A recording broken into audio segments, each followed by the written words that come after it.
Hello friends, ড্রামার শুরুতে আমাদের দেখানো হয় মিস্টার লিনকে, যিনি এক মেয়ের কাছে আসছেন। মেয়েটির নাম ছিল জিং।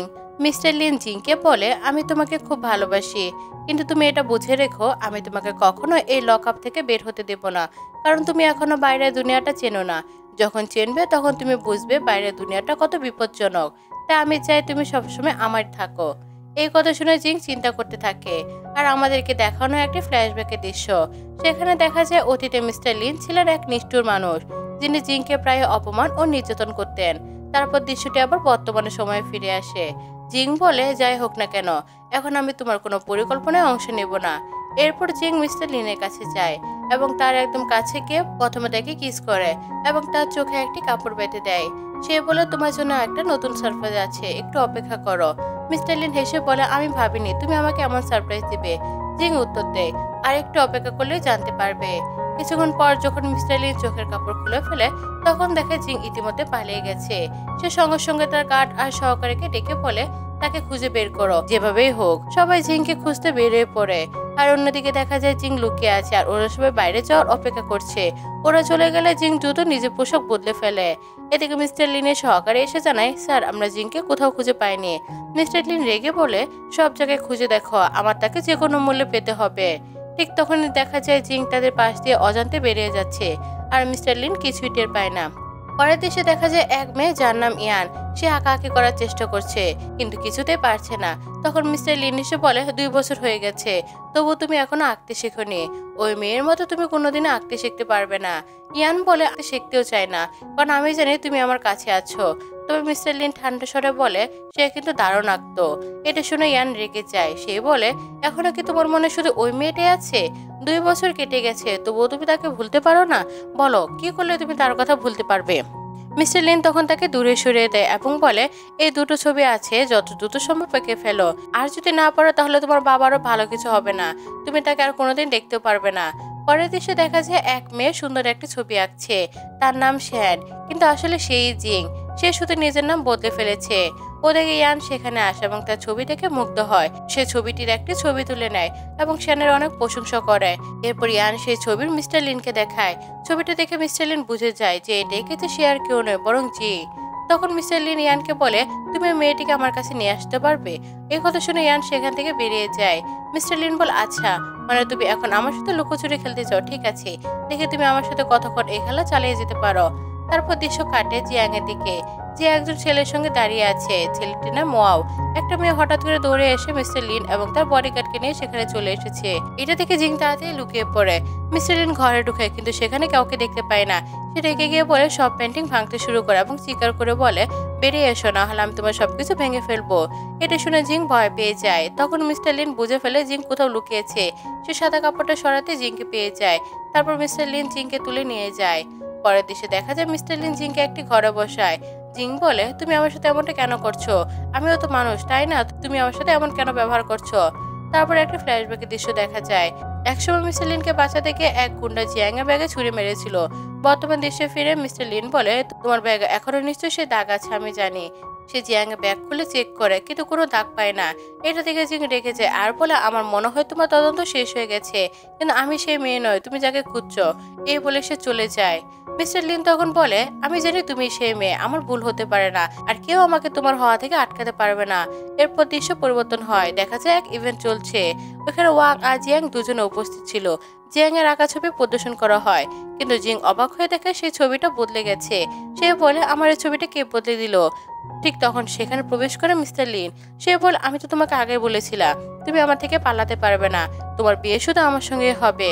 তারপর সে দর্শকের উদ্দেশ্যে বলে, আপনারা দেখতে পাচ্ছেন এই ছবিতে যে মানুষটি আছে সে মানুষটা আমি। এখন নিশ্চয়ই আপনাদের বিশ্বাস হয়েছে, এই আমার বাগদত্তা। তখন ইয়ানও সেখানে আসে। তাকে দেখে জিং বুঝে যায় ইয়ান মিস্টার লিনের সঙ্গে আছে। সে বুঝে ফেলে ইয়ান আসলে তার গার্লফ্রেন্ড। এরপর মিস্টার লিন ইয়ানকে দূরে সরিয়ে দেয় আর ওয়ানকে প্রচন্ড মারতে শুরু করে। ঠিক তখন মিস্টার লিনের মায়ের ফোন আসে।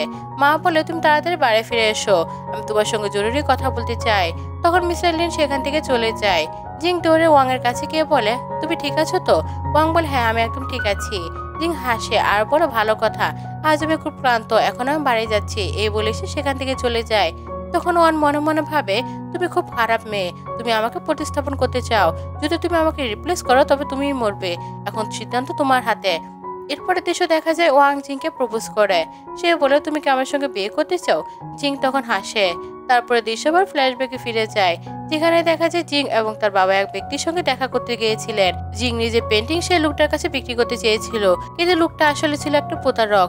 তখন জিং এবং তার বাবা সেখান থেকে বেরিয়ে যায়। লোকটা তার ছেলেকে বলে, যেমনটা আমি বলছি ঠিক তেমনটা করতে হবে। এরপরে দৃশ্য কিছু সময় পর দেখানো হয়, জিং তার বাবার পাশে দাঁড়িয়ে আছে, ভয়ে কাঁপছে। রিপোর্টার জিং এবং তার বাবাকে ঘিরে প্রচন্ড প্রশ্ন করছে। ওরা বলে, আমরা শুনেছি আপনারা এমন একটা পেন্টিং বিক্রি করতে চেষ্টা করেছেন যেটা বেআইনি ছিল। এটা আপনাদের আঁকা উচিত ছিল না, বরং এটা নকল পেন্টিং ছিল। এ বিষয়ে আপনারা কি বলবেন? এসব কথা শুনে জিং এর বাবা খুব চিন্তায় পড়ে যান। এরপর দৃশ্য দেখা যায় জিং তার মায়ের সঙ্গে আছে। তখন কেউ এসে তার মাকে জানায়, আপনার স্বামী আত্মহত্যা করেছে। তিনি এই কথা শুনে মানসিকভাবে খুব ধাক্কা খান, এটা সহ্য করতে পারেননি। এই খবর শুনে জিয়াং এর মা কান্নায় ভেঙে পড়ে। সেই সময় জিয়াং এরও খুব বয়স ছোট ছিল, তাই সে কিছুই বুঝতে পারেনি, কিন্তু এখন সে সব বুঝে গেছে। এরপর দৃশ্যবার বর্তমানে ফিরে আসে। জিং ওয়ানের প্রপোজাল গ্রহণ করে নেয়। ওয়াং তার হাতে আংটি এবং অবশেষে তার এঙ্গেজমেন্ট হয়ে যায়। পরের দৃশ্যে দেখা যায় জিং একা দাঁড়িয়ে আছে এক নির্জন রাস্তায়। হঠাৎ সেখানে মিস্টার লিন এসে যায়। জিং বলে, তুমি এখানে এই সময় কি করছো? মিস্টার লিন জবাব দেয়, এই প্রশ্ন তো আমি তোমাকে করতে পারি, তুমি এখানে কি করছো? জিং বিরক্ত হয়ে বলে, তুমি আমাকে একা থাকতে দাও না কেন? আমার জীবন থেকে তুমি দূরে যাও। মিস্টার লিন বলে, আমার বেশি কিছু দরকার নেই, শুধু একটা জিনিসে চাই। আসলে তোমার জন্য একটা উপহার রেখেছি, যদি তুমি আমার সঙ্গে চলো তাহলে আমি তোমাকে সেটা দেখাতে পারি। এরপর দেখা যায় মিস্টার লিন জিংকে বানিয়ে বাড়িতে আসে। সে বলে, আমি তোমাকে শুধু এখানে একটি শর্ত দিতে দেব, যদি তুমি আমাকে একটা ছবি এঁকে দাও। জিং আঁকতে শুরু করে। মিস্টার লিন বলে, আমি শুনেছি শিল্পীরা যখন ছবি আঁকে তখন তাদের বিষয়বস্তু দিকে বারবার তাকায়, কিন্তু তুমি তো একবার আমার দিকে তাকাওনি। জিং বলে, আমার তোমার দিকে তাকানোর দরকার নেই, আমি আমার বিষয়বস্তু একবার দেখে মনে রাখতে পারি, তারপর চোখ বন্ধ করেও ঠিক সেভাবে আঁকতে পারি। এটা শুনে মিস্টার লিন হেসে ফেলে।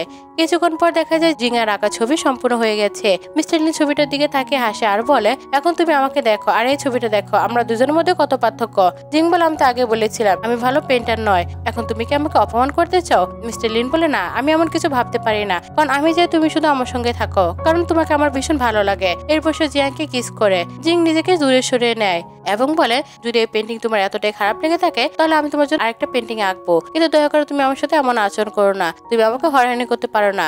মিস্টার লিন বলে, না, এটা খুব ভালো হয়েছে, তোমার আরেকটা আঁকা দরকার নেই। জিং বলে, ঠিক আছে, এখন আমি বাড়ি যেতে চাই। তারপরে দৃশ্যে দেখা যায় মিস্টার লিন জিংকে জোর করে নিজের গাড়িতে বসে আর বলে, আমি তোমাকে বাড়ি পৌঁছে দেবো। সে সত্যি জিংকে বাড়ি পৌঁছে দেয়। এরপরে দৃশ্যে আমরা দেখি জিং এবং ওয়ানের বিয়ের দিন। সবাই তাদের দেখছে আর বলছে এরা একদম পারফেক্ট জুটি। যখন তারা দুজন মঞ্চ ওঠে হঠাৎ একটি গুলির শব্দ শোনা যায়। সবাই পিছনে ঘুরে তাকায়, সেখানে এসে দাঁড়িয়ে আছে মিস্টার লিন। সে ধীরে ধীরে জিংকের দিকে এগিয়ে আসে। সে বলে, আমি যখন তোমাকে বলেছিলাম যে তোমার বিয়ে শুধু আমার সাথে হবে, তখন তুমি ওয়ানের সঙ্গে বিয়ে করতে কেন এসেছো? তারপর জিং মনে মনে ভাবে, দয়া করে আমাকে মাফ করে দিও, কিন্তু আমি চাইলে তোমার সাথে বিয়ে করতে পারবো না। যেভাবে হোক আমাকে ওয়াং পরিবারের সাথে যেতে হবে। শুধু এভাবে আমি আমার জীবনে হওয়া প্রতিটা অন্যায় প্রতিশোধ নিতে পারবো। আমি ওয়াংকে বিয়ে করব। তারপর সে মিস্টার লিনকে বলে, জিংকে? আমি কোনো জিংকে চিনি না, আমার নাম শ্যান। ঠিক আছে, অল্প সময়ের মধ্যে তুমি বুঝে যাবে জিংকে। এই সময় আমরা দেখি জিনের মা সেখানে এসে পৌঁছান। তাকে দেখে জিং প্রথমে অবাক হয়ে যায় এবং বলে, মা, তুমি বেঁচে আছো? কিন্তু ওই ঘটনার পর তো আমি ভেবেছিলাম তুমি জীবিত নেই। তারপর দৃশ্যটা ফ্ল্যাশব্যাকে চলে যায়, যেখানে দেখা যায় জিং মারাত্মকভাবে আহত অবস্থায় নিজের মাকে ডাকছে এবং কাঁদছে, কিন্তু মায়ের দিকে থেকে কোনো সাড়া আসছে না। তাই সে ভেবেছিল মা মারা গেছে। এরপর দৃশ্যটা আবার বর্তমানে ফিরে আসে।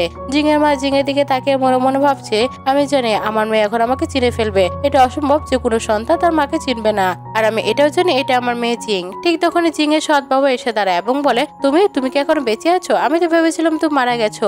জিং এর মা উত্তর দেয়, তুমি কি ভেবেছিলাম এত সহজে দুনিয়া ছেড়ে চলে যাবো? আমাকে বাঁচিয়েছিল সে আর কেউ নয়, মিস্টার লিন। জিং মনে মনে ভাবে, আমি এখন আমার মাকে চিনতে পারি না, যদি আমি চিনে ফেলি তাহলে সবকিছু এলোমেলো হয়ে যাবে। এখন আমাকে আমার পরিকল্পনায় মন দিতে হবে। তাই সে জুড়ে বলে, এই লোকটা আমার বাবা, আর আপনি যে হন না কেন আমি আপনাকে চিনি না। আপনি যদি আমার বিয়েতে উপভোগ করতে আসেন তাহলে থাকতে পারেন, কিন্তু আপনাদের নাটক শেষ করেন, আমি আপনাকে চিনতে পারছি না। মিস্টার লিন রেগে বলে, তুমি নিজের মাকে চিনতে পারছো না? ঠিক আছে, তোমাকে শেষ একটা সুযোগ দিচ্ছি, এখন ভেবে নাও তুমি আসলে কি করতে চাও। কিছুক্ষণ ভেবে জিং বলে, ঠিক আছে, আমি তোমাদের সঙ্গে যেতে রাজি। তখন মিস্টার লিন তাকে কুলে তুলে স্টুডিওতে নিয়ে যায়। সে বলে, এই স্টুডিও সেই জায়গা যেখানে তুমি 3 বছর ধরে কাজ করেছিলে। তারপর সে সামনে থেকে একটা পর্দা সরিয়ে দেয় আর দেখা যায় অনেকগুলো ছবি সাজানো আছে। জিং মনে মনে ভাবে, এই ছবিগুলো তো আমার বাবার, আর একটা হয়রানিও। তারপর মিস্টার লিন জিং এর কাছে আসে আর বলে, যতক্ষণ পর্যন্ত তুমি স্বীকার না করছো যে তুমি জিং, ততক্ষণ পর্যন্ত তুমি এখানেই থাকবে। জিং জেদ করে এবং বলে, আমি জিং নই। এটা শুনে মিস্টার লিন তাকে ঘুরিয়ে দেয় আর তার পিছনে পুরোনো দাগটা দেখে ফেলে। সে বলে, দেখো আজ তোমার এই দাগটা প্রমাণ করে দিল যে তুমি জিং। এখন তুমি কি করবে? জিং জবাব দেয়, তুমি বলো এখন আমি কি করব? যখন জানলে আমি জিং, মিস্টার লিন তখন তাকে জড়িয়ে ধরে এবং বলে, আমি কিভাবে ভুলে যেতে পারি ওই সময়টাকে যখন তুমি আমার সাথে ছিলে এবং আমার জন্য সেই ছুটির আঘাতটা নিজের পিঠে সহ্য করেছিলে, সেই ব্যথা, সেই কষ্ট সব তুমি আমার জন্য সহ্য করেছো। আর তুমি জানো, তখন মিস্টার লিন বলে, আমারও খুব রাগ হচ্ছে, তুমি বলো আমি কি করব? আমার একদমই কিছু ভালো লাগছে না এসব। তখন সে বলে, কোনো সমস্যা নেই, একটু অপেক্ষা করো, সব ঠিক হয়ে যাবে। ওদিকে আমরা দেখি ওয়াং এবং জি কথা বলছে। ওয়াং বলে, তুমি মিস্টার লিনের কাছে গিয়েছিলে, এতে আমার কোনো আপত্তি ছিল না, আমি শুধু তোমার নিরাপত্তা নিয়ে চিন্তিত ছিলাম।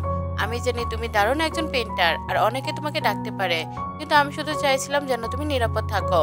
জিং হেসে বলে, আমি পুরোপুরি নিরাপদ আছি আর মিস্টার লিন একজন খুব ভালো মানুষ। ঠিক তখন ওয়াং এর ফোন আসে। ওদিকে থেকে বলা হয়, আমার গাড়িটা কেউ ধাক্কা মেরেছে, আপনাকে এখনই আসতে হবে। এটা শুনে ওয়াং কল কেটে দেয়, জিংকে সরি বলে সেখান থেকে চলে যায়। তখন জিং মনে মনে ভাবে, ও মানে এখনো তুমি ওই ভালোবাসার নাটক চালিয়ে যাচ্ছ। কিন্তু ওয়াং, তোমার আসলে আমি এখন জানি, দেখে তুমি কতদিন এটা ভান করে টিকে থাকতে পারো। এমন সময় হঠাৎ মিস্টার লিও সেখানে এসে যায়। সে জিঙের একদম কাছে গিয়ে বলে, তুমি এখন কি বললে? আমি খুব ভালো মানুষ?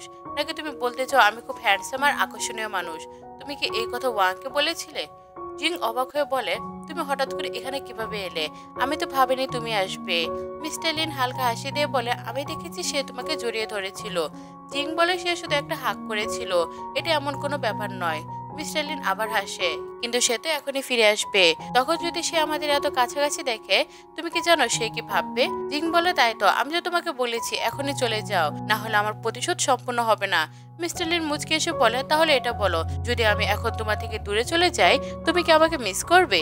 জিং বলে, আমি তোমাকে মিস করব, কিন্তু এখন তুমি চলে যাও। মিস্টার লিন দূরে সরে গিয়ে লুকিয়ে পড়ে। তখনই ওয়াও আবার ফিরে আসে। জিংয়ের পাশে বসে বলে, তোমার মুখ এত লাল হয়েছে কেন? আর তোমার ঠোঁটো তো। জিং তাড়াতাড়ি বলে, না তেমন কিছু না, আজ খুব গরম লাগছে তাই এমন হয়েছে। বলো তুমি কি বলছিলে? ওয়াং বলে, আমাদের বিয়ে মাঝপথে থেমে গেছে, কিন্তু আমার বাবা এখনো তোমাকে খুব পছন্দ করেন। উনি চান আমি যেন তোমাকে স্ত্রী হিসেবে পাই, উনি তোমার মতোই বউ চান। এটা শুনে জিং হালকা হাসে আর ওয়াং এর সঙ্গে চলে যায়। এদিকে মিস্টার লিনে অ্যাসিস্ট্যান্ট বলে, স্যার এখনো কি ওদের আমরা ফলো করব? মিস্টার লিন বলে, অবশ্যই করব, যতক্ষণ না জিয়াং আমার কাছে ফিরে আসে। তারপর দৃশ্য কাট হয়। আপনাদেরকে ওয়াং আর জি গাড়ির ভিতরে বসে আছে। ওয়াং হঠাৎ বলে, তুমি আমার সাথে প্রতারণা করছো?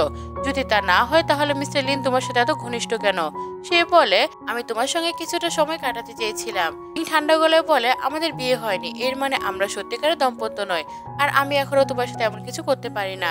এটা শুনে ওয়াং প্রচন্ড রেগে যায়, জিং এর গলা চেপে ধরে এবং বলে, আমার তো আগেই সন্দেহ ছিল মিস্টার লিনে তোমার হৃদয় আছে, তুমি শুধু আমার সঙ্গে সরলতার অভিনয় করছো, কিন্তু এখন আমি তোমার আসল চেহারা জেনে গেছি।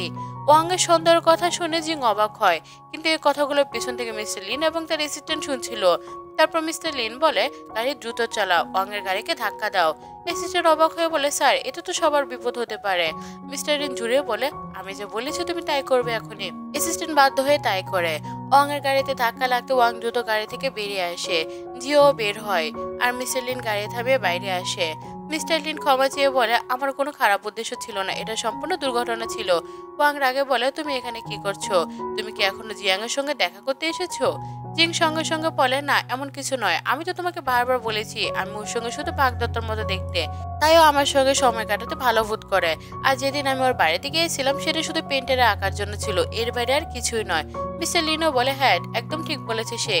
এই সব শুনে ওয়াও বলে, আমি খুব দুঃখিত জিং, আমার বড় ভুল হয়েছে, আমি তোমাকে ভুল বুঝেছিলাম, কিন্তু এখন আমি সব বুঝতে পেরেছি। আজ রাতে কি তুমি আমার সঙ্গে বাড়ি যাবে? জিং মাথা নেড়ে বলে, হ্যাঁ ঠিক আছে। মিস্টার লিন বলে, তাহলে আমি তোমাকে বাড়ি পৌঁছে দিই, কারণ তোমাদের গাড়ি তো এখন ভেঙে গেছে। এবং সে তাদের দুজনকে বাড়ি পৌঁছে দেয়। গাড়ি থেকে নামতে মিস্টার লিন জিংকে একটা মেসেজ পাঠায়, সাবধানে থেকো, 3য় তলায় বিষ রাখা আছে, তোমার সেটার কাছ থেকে দূরে থাকা উচিত। এটা শুনে জিং এর মনে ভয় ঢুকে পড়ে, কিন্তু সে কিছু না বলে ওয়ানের সঙ্গে ভিতরে চলে যায়। এরপর দৃশ্য কাট হয়ে যায়। আমরা দেখি ইয়ান মানে ওয়াং এর বোন তার বাবার সঙ্গে বসে কথা বলছে। ইয়ান বলে, ড্যাড এই নেকলেসটা খুব দামি, আপনি কি এটা এক অচেনা মেয়েকে কেন দিতে চান? আপনি জানেন আমি জিংকে মোটেও পছন্দ করি না, অথচ আপনিও কি এটা দিয়ে দিবেন? বাবা হেসে বলে, এই নেকলেসটা আমার কাছে খুবই গুরুত্বপূর্ণ নয় এখন। আগামী সপ্তাহে একটা পার্টি আছে যেখানে আমি ওই পেন্টারে প্রদর্শন করতে চাই। সেই পেন্টিংটা আমাদের জিং দিয়ে যেভাবে হোক বানাতে হবে, তাই ওকে বিশ্বাসে আনতে হবে, আমাকে কিছু না কিছু করতেই হবে। এই জন্য এই নেকলেসটা দিচ্ছি। তিনি আরো বলেন, চিন্তা করো না ইয়ান, জিন যখন ওয়ানের সঙ্গে বিয়ে করবে তখন আমাদের বৌমা হবে, তখন কোথাও পালাতে পারবে না, আমরা যেমন চাই ঠিক তেমনই হবে। এই কথা শুনে ইয়ান খুশিতে হাসে। ঠিক তখন জিং আর ওয়ান বাড়িতে পৌঁছে যায়। জিং বলে, এখানে এসে আমার খুব ভালো লাগছে। ইয়ান হেসে বলে, আমারও খুব ভালো লাগছে তুমি এসেছো। দেখো, এই সেই নেকলেস যে ড্যাড তোমার জন্য রেখেছিলেন। মা চেয়েছিলেন এটা যেন তার পুত্রবধূর গলায় থাকে, তাই ড্যাড এখন এটা তোমাকে দিতে যাচ্ছেন। জিং বিনয়ের সঙ্গে বলে, না, আমি এটা নিতে পারবো না, কারণ ওয়ান এখন আমার ব্যাপারে নিশ্চিত নয়। ও আমার সঙ্গে ভুল বোঝাবুঝি করছে আমার সাথে। ওয়াং সঙ্গে সঙ্গে বললো, দয়া করে আমাকে মাফ করো, আমি অনেকবার সরি বলেছি, সবই ভুল বোঝাবুঝি ছিল, এখন সব ঠিক হয়ে গেছে। আমি জানি তোমার আর লিনের মধ্যে কোনো সম্পর্ক নেই। জিং চুপচাপ মাথা নাড়ে, ঠিক আছে। তখন ওয়াং এর বাবা বলে, জিং, আমি চাই তুমি নেকলেসটা রাখো, কারণ এটা আমার স্ত্রী তোমার জন্যই তৈরি করেছিল, আর যখন তুমি ওয়াং এর স্ত্রী হবে তখন তুমি সত্যি এটা পড়তে পারবে। তারপর ওয়াং এর বাবা আরো বলে, তোমার থেকে একটা পেন্টিং বানাতে চেয়েছিলাম যে আমি আগামী সপ্তাহে আমার বন্ধুদের সামনে প্রদর্শন করব। ওইটা একটা অফিসিয়াল পার্টি, তাই তুমি কি আমাকে একটু সাহায্য করবে? জিং বলে, অবশ্যই করব, আমি আপনার জন্য সেই পেন্টিংটা বানিয়ে দেব। তারপর বাবা ইয়ানকে বলে, তুমি ওকে স্টুডিওতে নিয়ে যাও, সেখানে আগে অনেক পেন্টিং রাখা আছে, ও সেগুলো দেখলে ভালো লাগবে। এরপর ইয়ান জিংকে নিয়ে স্টুডিওতে যায় এবং বলে, তুমি এখানে সব পেন্টিং ধীরে ধীরে দেখতে থাকো, দেখা শেষ হলে ফিরে আসবে। এই কথা বলে ইয়ান চলে যায়। জিং একে একে সব পেন্টিং দেখতে থাকে এবং একটা বড় পেন্টিংয়ের সামনে গিয়ে থেমে যায়। অন্যদিকে আমরা দেখি বাবা, ইয়ান আর ওয়াও তিনজনের মোবাইলে জিংকে দেখছে। সে কেমন প্রতিক্রিয়া দেখায় সেটা দেখার জন্য, কারণ বাবা সন্দেহ হয় ও আসলে জিং নয়। ওদিকে জিং এর মনে পড়ে এক ফ্ল্যাশব্যাক, যখন সে একটা চিঠি পড়ছিল। চিঠিতে তার বাবা লিখেছিলেন, আমি একটা বড় পেন্টিং এঁকেছি, আমি চাই আমার মেয়ে এটা সবসময় নিজের কাছে রাখুক। এরপর আবার বর্তমানে ফিরে আসে আর জিং এর মনটা খুব খারাপ হয়ে যায়। ওদিকে বাবা বলে, যদি ওই পেন্টিংটা নামিয়ে ফেলে তাহলে আজ আর বাড়িতে ফিরতে পারবে না, আর যদি সে না নামায় তাহলে বুঝে যাবো সে জিং নয়, শান। তারপর জিং বলে, এই পেন্টিংটা খুব সুন্দর, আমার খুব ভালো লেগেছে। এটা শুনে ওয়াও বলে, বাবা আমি তো বলেছিলাম ও জিং নয়, আপনার বন্ধু মেয়েও নয়, শান অন্য একটা মেয়ে। বাবা বলে, তবু আমার এখনো সন্দেহ আছে। তখন ওয়াং বলে, যদি ও সত্যি আপনার বন্ধু মেয়ে হতো আর যদি জিং না হতো তাহলে কি আমার সঙ্গে বিয়ে করতো? ও আমাকে ঘৃণা করে, এমনকি আমাকে মেরে ফেলতেও চাইতো। বিয়ের কথা শুনে রাগে ফেটে পড়তো। ইয়ান বলে, হ্যাঁ ওয়াং তো ঠিকই বলেছে বাবা, আপনি হয়তো ভুল বুঝছেন। বাবা বলে, এই পেন্টিংটা খুবই বিখ্যাত আর ওর বাবার জন্য অনেক মূল্যবান। যদি সে সত্যি তার মেয়ে হতো তাহলে অবশ্যই সে পেন্টিংটা দেখে কোনো প্রতিক্রিয়া দেখাতো। এটা অসম্ভব যে ও একদমই রিয়েক্ট করবে না। এদিকে দেখা যায় জিং একটা ক্যানভাসের সামনে বসে আছে। তারপর আবার ফ্ল্যাশব্যাকে দৃশ্য চায়, যখন রিং রুমে ঢোকার সময় একটি গাছের উপর একটা ছোট ক্যামেরা দেখেছিল। এরপর আবার দৃশ্য বর্তমানে সময় ফিরে আসে। জিং ভাবে, আমি কোনো ভুল করতে পারি না, আমি জানি ওই বুড়ো শিয়াল আমাকে দেখছে। তখন সে একটি ফ্ল্যাশলাইট ঠিক করে দেয় যা ক্যামেরার সামনে চলে আসে, ফলে ক্যামেরা আর কিছুই দেখা যায় না। এটা দেখে বাবা আর বাচ্চারা চমকুট এবং দূরে স্টুডিওর দিকে যায়। ওদিকে দেখা যায় জিং সে বড় প্রিন্টারের পেছন থেকে কিছু বের করছে আর তার হাতে একটা ফাইল চিপ পড়ে। যখন বাবা আর তার দুই সন্তান স্টুডিওতে পৌঁছায় তখন দেখে জিং ক্যানভাসের সামনে বসে আছে। সে বলে, আমি তো এখনই পেন্টিং শুরু করতে যাচ্ছিলাম, আপনাদের কিছু দরকার? বাবা হেসে বলে, না না, কোনো দরকার নেই। তারপর তিনি ইয়ান আর ওয়াংকে পাঠিয়ে দেন আর জিং এর সঙ্গে একা কথা বলতে শুরু করেন। বাবা বলে, আমি তো খুব অবাক হয়েছি এটা শুনে যে তুমি ওয়াং আর লিনের মধ্যে ওয়াংকে বেছে নিয়েছো। জিং বলে, ওয়াং খুব ভালো মানুষ আর আপনিও খুব ভালো, আর লিন খুব খারাপ এবং লোভী মানুষ, সে নিজের সাথে আমাকে ব্যবহার করতে চায়। এটা শুনে বাবা বলে, তুমি সত্যি খুবই একটি ভালো মেয়ে। তারপর তিনি সামনে একটি ফাইল রাখেন এবং বলে, আমি আশা করি তুমি এতে সাইন করবে, আমি সেই পেন্টিং আগামী সপ্তাহে দরকার, কারণ আমি সেটা পার্টিতে প্রদর্শন করব। জিং হেসে বলে, অবশ্যই, আমি আপনার পেন্টিংটা সময় মতো পৌঁছে দেব। তারপর সে ফাইলটি সাইন করে দেয়।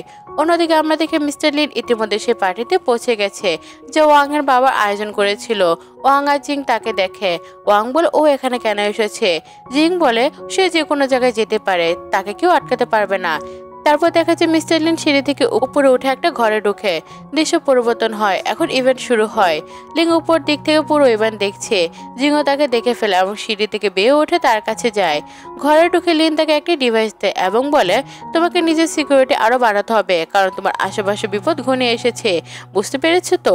জিং হেসে মাথা নাড়ে এবং নিচে নেমে আসে। অন্যদিকে দেখা যায় ওয়াং এর বাবা সেক্রেটারি জং এর সঙ্গে দেখা করছেন। তিনি বলে, আমি ভাবিনি আপনি আজ আমার পার্টিতে আসবেন। জং ওয়াং বলে আমি কিভাবে না আসতে পারি, এই পার্টিটা স্মরণীয় হতে চলেছে। আর হ্যাঁ, আমরা এখন আমাদের পার্টির জন্য নতুন চেয়ারম্যান খুঁজছি। এটার সঙ্গে ওয়াংয়ের বাবা হেসে ফেলে। আমি চাই আপনি আমার ছেলেকে নতুন চেয়ারম্যান বানান। আজ আমি যে পেন্টিংটি প্রদর্শন করতে যাচ্ছি সেটা এত সুন্দর যে আপনি বুঝবেন আমার ছেলে কতটা যোগ্য। তখন আপনি ওকে বেছে নিতে ছাড়া আর কোনো উপায় থাকবে না। তখন চ্যাং হেসে ওঠে। ইভেন্টে দেখা যায় সেই পেন্টিং প্রদর্শিত হচ্ছে যা জিং এঁকেছিল। পেন্টিংটির উপর বিট শুরু হয় এবং সেটি কিনে নেন সেক্রেটারি জং। এরপর মিস্টার লিন বলে আমি জানতে চাই ওয়াং যখন এই পেন্টিংটা বানিয়েছিল তখন তার মনে কি চিন্তা ছিল, এই পেন্টিংটির পিছনে উদ্দেশ্যটাকে একটু ব্যাখ্যা করবে। ওয়াং বলে অবশ্যই করবে, কেন করব না। সে মঞ্চে ওটা খুব আত্মবিশ্বাসের সঙ্গে ব্যাখ্যা করতে শুরু করে। একই সময় জিংও নিচে দাঁড়িয়ে ওর কথাগুলো পুনরাবৃত্তি করছে। তারপরে একটি ফ্ল্যাশব্যাকের দৃশ্য দেখা যায় যেখানে দেখা যায় জিং আগে ওয়াংকে বলেছিল এই পেন্টিং এর অর্থ সম্পর্কে। দৃশ্য আবার বর্তমান সময়ে ফিরে আসে। জিং বলে আমিও কিছু বলতে চাই। যখন সে মঞ্চে ওঠে ওয়াং তাকে বলে তুমি আর কোনো ঝামেলা করবে না তো? জিং বলে না, কোনো ঝামেলা করব না। তারপর সে সবার সামনে ঘোষণা করে এই পেন্টিংটি ওয়াং নয় বরং আমি এঁকেছি, আমি সে ওকে পেন্টিংটা দিয়েছিলাম। এটা শুনে ওয়াং ভীষণ রেগে যায় এবং তাকে এক চড় মেরে বসে। সে বলে তুমি জানো আমরা বিয়ে করতে যাচ্ছি, আমরা একে অপরকে ভালোবাসি, তাহলে তুমি কেন ঝামেলা তৈরি করছো? ওয়াং আরও বলে এই কাজটার জন্য আমি 2 বছর ধরে চেষ্টা করছিলাম আর অবশেষে সফল হয়েছি। তুমি কেন বলেছো এটা তোমার পেন্টিং? জিং শান্ত করে বলে ও তাই নাকি, এটা সত্যি? ঠিক তখন সবাই অনুভব করে হঠাৎ করে ভীষণ গরম পড়ে গেছে। গরম লাগার কারণে ঘরটা হঠাৎ গরম হয়ে যায় এবং আমরা দেখি ওই ছবির স্টাইলও বদলে যেতে শুরু করে। ঠিক তখন মিস্টার লিং এর ঘরের তাপমাত্রা আবার ঠিক করে দেয়। এটা দেখে সে জিয়াং এর উপর রাগ করে। ওয়াং বলছে এটা আমার স্ত্রী, আমার মনে হয় সে একটু পাগল হয়ে গেছে, তাই সে বুঝতে পারছে না কিভাবে কি প্রতিক্রিয়া দেখাতে হবে। কিছুক্ষণের মধ্যে সব ঠিক হয়ে যাবে। তখন জিয়াং একটি থামস দেখে এবং তা নিতে গিয়ে এগিয়ে যায়, কিন্তু ওয়াং এটা আটকিয়ে বলে তুমি এখানে কেন নাটক করছো? নিলাম শেষ হলে আমরা বসে আরামে কথা বলবো। ওই জায়গায় উপস্থিত লোকজনা বলতে শুরু করে ওয়াং তোমার স্ত্রী তো একদম পাগল, ওকে ডিভোর্স দিয়ে দাও, ও তোমার সাথে থাকার একদম যোগ্য না। এটা শুনে ওয়াং হেসে ফেলে এবং সকলকে বলে এটা আমার স্ত্রী, আমি ওকে ছেড়ে দিতে পারবো না, যাই হোক। তারপর সে জিংকে বলে ভালো হয়েছে তুমি এই নাটকটা করেছো, এখন আমার নামে তোমার একটু খেতে পারলো। ঠিক তখন মিস্টার লিন ওয়াংকে থাপ্পড় মারে এবং নিচে লুটিয়ে পড়ে আর মিস্টার লিং জিংকে গরম পানিতে দেয় যাতে সে ছবিটির উপর ঢালতে শুরু করে। কিন্তু সে হাত দেওয়ার আগে জিয়াং এর বাবা তাকে থামিয়ে বলে আমি জানি তুমি আমার বন্ধুর মেয়ে, তুমি আমার থেকে বদলা নিতে এসেছো, কিন্তু দয়া করে ইভেন্টটা নষ্ট করো না, ইভেন্ট শেষে তুমি যা আছো আমি ঠিক তাই করে দেব। ওই মতে জিং ঘোষণা করে আপনারা যে মানুষটিকে দেখছেন তিনি একজন হত্যাকারী। এটা শুনে সবাই চমকে ওঠে এবং জিজ্ঞাসা করে কিভাবে। তখন জিং তার গরম পানি ওই পেন্টের উপর ঢেলে দেয়। আমরা দেখি ছবিটা পুরোপুরি বদলে যায়। সবাই হতবাক হয়ে যায় এই ছবিটা হঠাৎ কিভাবে বদলে গেল। সেখানকার একজন বলে এই তো সেই পেন্টার, এই পেন্টারটার মধ্যে তো বেশ বিতর্ক আছে, এটা হয়তো এক দৃশ্যকে ইঙ্গিত করছে। সম্ভবত এই ছবির মধ্যে ওয়াং এর বাবাই আছে যে প্রিজনে ছিলেন এবং তখন তিনি আত্মহত্যা করেছিলেন। এদিকে জিং বলে আপনারা সবকিছু ঠিকই বলেছেন, বাস্তবে যে ঘটনা ঘটেছিল ওয়াং এর বাবা আমার বাবাকে একটা পেন্টিং বানাতে বলেছিল, কিন্তু আমার বাবা সেটা করতে চায়নি, সেই পেন্টিংটি যেটা ওদের দরকার ছিল। আর ঠিক সেই কারণে আমার বাবাকে জেলে ঢোকায় এবং সেখানে তাকে নির্যাতন করে এবং শেষমেশ তিনি আত্মহত্যা করেন। এই সময় জিং এর মা এসে উপস্থিত হন এবং বলে আমি আমার মেয়েকে প্রথম মুহূর্তে চিনে গিয়েছিলাম, এটাই আমার মেয়ে, আর এখন থেকে আমি প্রতিটা মোড়ে তার সঙ্গে থাকবো, আমি তাকে একা কখনোই ছাড়বো না। এইসব দেখে ওয়াং এর বাবা মনে করতে থাকে যে এখন পরিস্থিতি পাল্টে যাবে, তাই তিনি বাকি সবার সামনে একটি সত্য ঘটনা ব্যাখ্যা করতে শুরু করেন। আমি আর আমার বন্ধু দুজনে ছোটবেলা থেকে ভালো পেন্টার ছিলাম, কিন্তু আমার বন্ধু আমার চেয়ে ভালো ছিল। একদিন আমি তাকে একটা বড় পেন্টার বানাতে বলি, কিন্তু সে পেন্টারটি আঁকলো, কিন্তু সেটা সে আমাকে দিতে চায়নি। এভাবে আমি রেগে গিয়ে তাকে জেলে দিয়ে দেই। আইসোলেশনের কারণে সে জীবন শেষ করে ফেলেছিল, এতে আমার কিছু করার নেই। আর জিং আমি জানি তুমি আমাকে ঘৃণা করো, তবে তোমার কাছে কি কোনো প্রমাণ আছে যে ওই কাজ আমি করেছি, যে তার আত্মহত্যার জন্য আমি দায়ী আর তুমি তার আসল সন্তান? জিং বলে হ্যাঁ আমার কাছে সব প্রমাণ আছে।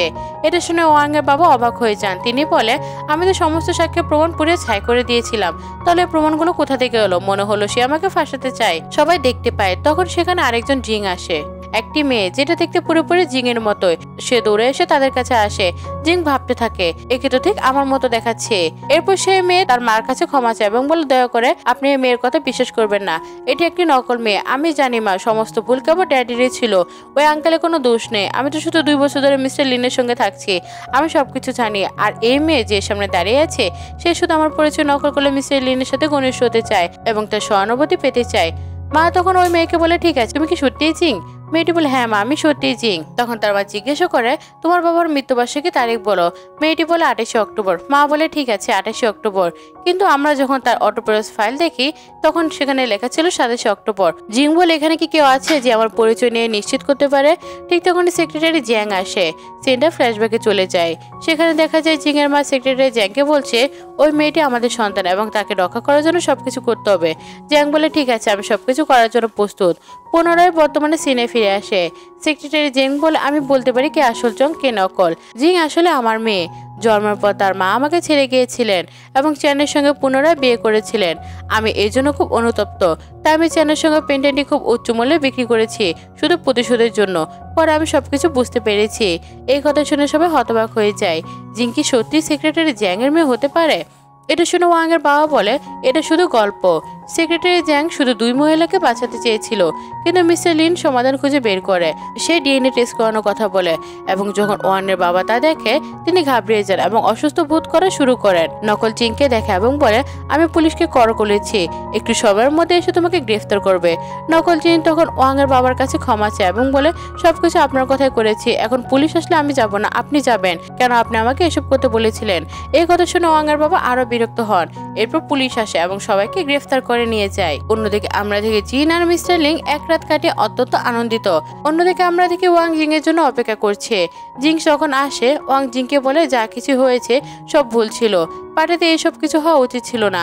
এখন আমি বুঝতে পারছি আমার বাবা তোমার সঙ্গে ভালো কিছু করেনি, কিন্তু এসব আমার বাবার ভুল ছিল। আমি তোমাকে পছন্দ করি, আমি তোমাকে বিয়ে করতে চাই। এরপর জিং উঠে দাঁড়ায় এবং বলে কিন্তু আমি তো চাইছি না, তুমি আমাকে খুব অসম্মান করেছো এবং আমি তোমার সাথে কখনো বিয়ে করব না। এবং সে এই বলে সেখান থেকে চলে যেতে শুরু করে। ওয়াং পিছন থেকে বলে আমার একটা কথা মনে রাখবে, আমি সবসময় তোমাকে পছন্দ করি। এই কথা শুনে জিং কোনো উত্তর না দিয়ে চলে যায়। পরবর্তী সিনে দেখা যায় জিং বাড়ি ফিরে এসেছে এবং মিস্টার লিন তার সঙ্গে এসে বসে। মিস্টার লিং বলছে দেখো আমাদের জীবনে সব সমস্যা শেষ হলো, এখন আমাদের নতুন পরিবার শুরু করব। তারপর একটি ফ্ল্যাশব্যাকের দৃশ্য দেখানো হয়।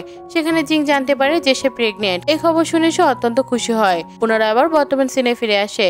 জিং মিস্টার লিনকে এই খবর জানায়। মিস্টার লিন একদম বিশ্বাস করতে পারছে না এবং বলে তুমি কি সত্যি বলছো? জিং বলে হ্যাঁ আমি 100% সত্যি বলছি। দুজনে হেসে ওঠে। এই খবর শুনে তারা দুজনে খুব খুশি হয়। পরবর্তী সিনে দেখা যায় মিস্টার লিন তার অ্যাসিস্ট্যান্টের সঙ্গে কথা বলছে। ঠিক তখনই ইয়ান কল করে এবং বলে আমি তোমার সঙ্গে দেখা করতে চাই, দ্রুত এসো। কল শেষ হওয়ার পর মিস্টার লিন ভাবতে থাকে সে কি নতুন কোনো পরিকল্পনা করছে।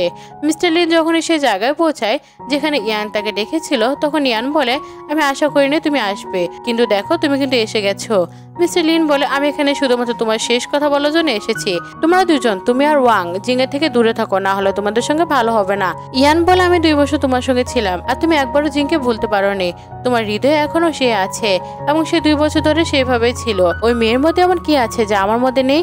মিস্টার লিন বলে আমি তোমার কোনো প্রশ্ন উত্তর দিতে চাই না। তারপর সে সেখান থেকে চলে যেতে শুরু করে। ঠিক তখন অনেক গার্ড আসে হাতে ছুরি নেয়। ইয়ান বলে আজ তুমি বেঁচে ফিরতে পারবে না, কিন্তু মিস্টার লিন এগিয়ে যায় এবং সব গার্ডকে হাঁটিয়ে দেয়। সে তাদের সঙ্গে তীব্র লড়াই করে, এতটাই যে সে নিজেও আহত হয়, কিন্তু শেষে সে বেরিয়ে আসে। বাড়ি পৌঁছে তার কাপড়ে প্রচন্ড রক্ত লেগে থাকে। এইসব দেখে জিং খুব ভয় পায়। মিস্টার লিং বলে দয়া করে আমার কাছে এসো না, রক্ত দেখে তুমি খুব ভয় পাবে। জিং বলে আমি তোমায় নিয়ে খুব চিন্তা করছি, তুমি কি করেছো যাতে তোমার এত আঘাত লেগেছে? সে ওষুধ দিয়ে চিকিৎসা শুরু করে। মিস্টার লিং জিজ্ঞাসা করে তুমি কি আমাকে একটা প্রশ্ন উত্তর দেবে? বলো তোমার জীবনের সবচেয়ে বড় অনুতাপ কি? জিং বলে আমার জীবনের সবচেয়ে বড় অনুতাপ হলো কেন আমি 2 বছর তোমাকে ছেড়ে চলে গিয়েছিলাম।